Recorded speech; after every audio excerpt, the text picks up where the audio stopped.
Choosing the right glassware is essential for pouring liquor. The shape and size of the glass will affect the taste and aroma of the drink. Measuring liquor accurately is important to ensure that your drinks are balanced and consistent. Use a jigger or measuring spoon to measure out the correct amount of liquor. The correct pouring technique will help to prevent spills and ensure that your drinks are well made. Pour the liquor slowly and steadily, and avoid overpouring. The order in which you mix your drinks is important. Add the liquor to the glass first, followed by any mixers or juices. This will help to prevent the drink from becoming too watery.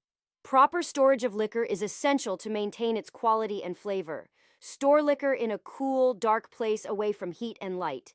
Thank you for watching this video and taking the time to learn more about John Taffer's invaluable resources for restaurant and bar owners. To further enhance your skills and boost your business's success, I encourage you to click the link in the description below. By accessing John Taffer's Training University online course, you'll gain expert knowledge and techniques that can revolutionize your establishment.